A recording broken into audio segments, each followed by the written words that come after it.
रानी की जय, शारदा मैया की जय, आदिशक्ति माता की, महालक्ष्मी की, महासरस्वती की, महाकाली की, जगदम्बा माता की, आदिशक्ति माता की, पराशक्ति माता की।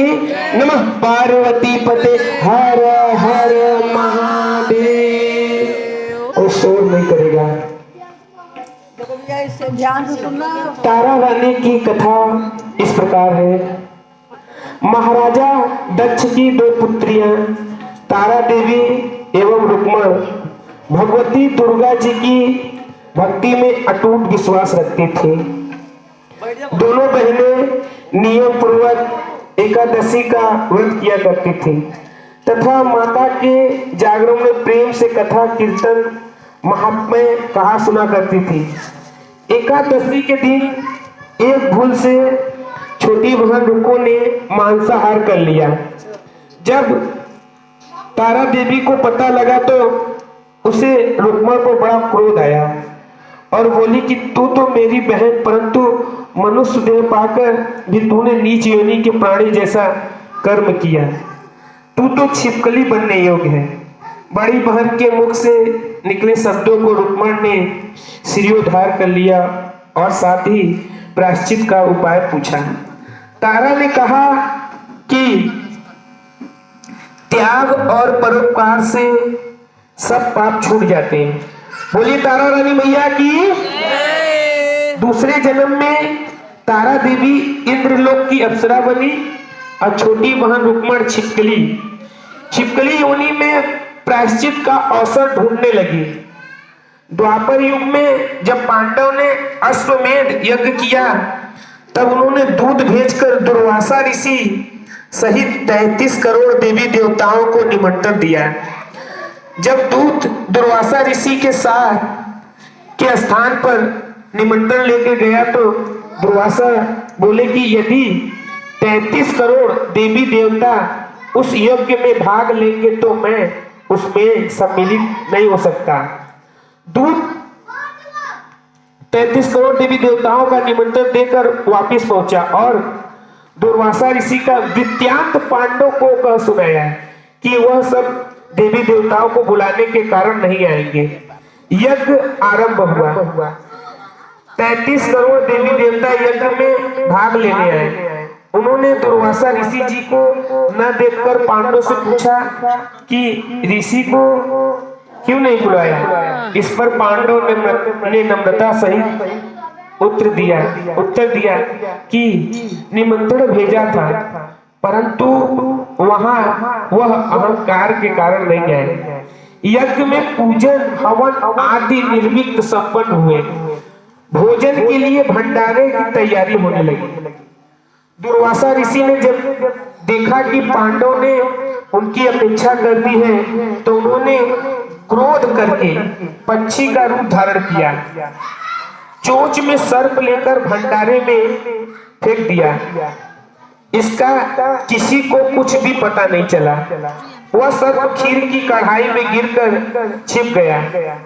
एक छिपकली जो कि पिछले जन्म में तारा देवी की छोटी बहन थी तथा बहनों के शब्दों के शिरोधार कर इस जन्म में छिपकली बनी थी, सर्प का भंडारे में गिरना देख रही थी। उसे त्याग एवं परोपकार की शिक्षा अब तक याद थी। वह छिपकली घर की दीवार पर चिपक समय की प्रतीक्षा करती रही। कई लोग के प्राण बचाने हेतु उसने अपने प्राण न्यौछावर कर देने का मन ही मन निश्चय किया। जब खीर भंडारे में दी जाने वाली थी तो सबकी आंखों के सामने वह छिपकली दीवार से उठकर कढ़ाई में जा गिरी। इस प्रकार सब लोग छिपकली को बुरा भला कहते हुए खीर की कढ़ाई को खाली करने लगे। तो उस समय उन्होंने उसमें मरे हुए सांप को देखा। अब सबको मालूम हुआ कि छिपकली ने अपने प्राण को देकर उन सबके प्राणों की रक्षा की है। इस प्रकार उपस्थित सभी सज्जनों और देवताओं ने उस छिपकली के लिए प्रार्थना की कि उसे सब योनि में उत्तम मनुष्य योनि प्राप्त हो तथा अंत में मोक्ष को प्राप्त करे। तीसरे जन्म में छिपकली राजा स्पर्श से घर कन्या बनी। दूसरी बहन तारा देवी ने फिर मनुष्य का जन्म लेकर तारामती नाम से अयोध्या के प्रतापी राजा हरिश्चंद्र के साथ विवाह किया। राजा स्पर्श ने ज्योतिषों से कन्या की कुंडली बनवाई, विवाह कुंडली बनवाई। जन्म लेकर तारामती अयोध्या के प्रतापी राजा हरिश्चंद्र के साथ विवाह किया। राजा स्पर्श ने ज्योतियों से कन्या की कुंडली बनवाई। ज्योतियों ने राजा को बताया कि कन्या राजा के लिए हानिकारक सिद्ध होगी, सगुन ठीक नहीं है, इसलिए आप इसे मरवा दीजिए। राजा बोला कि लड़की को मारना बहुत बड़ा पाप है, मैं उस पाप का भागी नहीं बन सकता। तब ज्योतिषों ने विचार कर राय दी कि हे राजन, आप एक लकड़ी के संदूक में ऊपर से सोना चांदी आदि जड़वा दे, फिर उस संदूक के भीतर लड़की को बंद करके नदी में प्रवाहित कर दीजिए।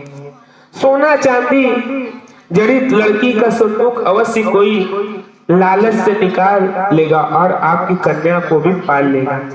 ऐसे में आपको किसी प्रकार का पाप भी नहीं लगेगा। इस प्रकार नदी में बहता हुआ संदूक काशी के समीप एक हरिजन को दिखाई दिया। वह संदूक को नदी से बाहर निकाल लिया। जब खोला तो उसमें सोने चांदी की अतिरिक्त रूपवान कन्या भी दिखाई दी। उस हरिजन के कोई संतान नहीं थी।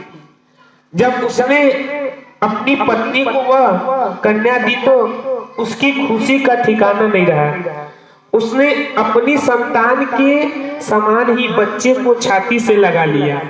भगवती की कृपा से उसके स्तनों में दूध उतर आया। पति पत्नी ने प्रेम से कन्या का नाम रुक्को रख दिया। बोलिए तारा रानी मैया की, बोलिए रुक्को महारानी की। जब वो कन्या विवाह योग्य हुई तो हरिजन ने उसका विवाह अयोध्या के सजाजित युवक के साथ बड़ी धूमधाम से किया। इस प्रकार पहले जन्म की रुक्मण, दूसरे जन्म की छिपकली तथा तीसरे जन्म में रुक्को बन गई। रुक्को की सास महाराजा हरिश्चंद्र के घर सफाई आदि करने जाया करती थी। एक दिन वो बीमार पड़ गई। रुक्को महाराजा हरिश्चंद्र के घर काम करने के लिए पहुंच गई। महाराजा की पत्नी तारामती ने जब रुक्को को देखा तो वो अपने पूर्व जन्म के पुण्य से उसे पहचान गई। तब तारामती ने रुक्को से कहा कि हे बहन, तुम यहाँ मेरे निकट आकर बैठो। महारानी की बात सुनकर रुक्को बोली कि रानी जी, मैं नीच जाति की भीलनी हूँ, भला मैं आपके साथ कैसे बैठ सकती।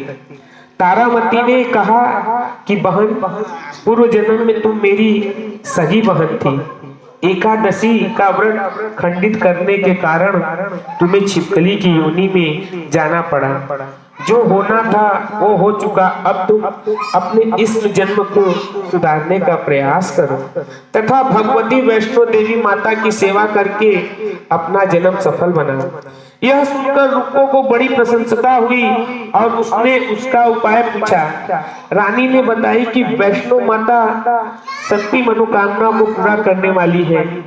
जो लोग श्रद्धा पूर्वक माता का पूजन जागरण करते हैं उनकी सभी मनोकामना पूर्ण होती है। रुक्को खुश होकर माता की मनोती करते हुए बोली कि हे माता, यदि आपकी कृपा से मुझे एक पुत्र प्राप्त हो जाए तो मैं भी आपकी पूजन व जागरण करवाऊंगी। प्रार्थना को माता ने स्वीकार कर लिया। बोली वैष्णो मैया की। प्रार्थना को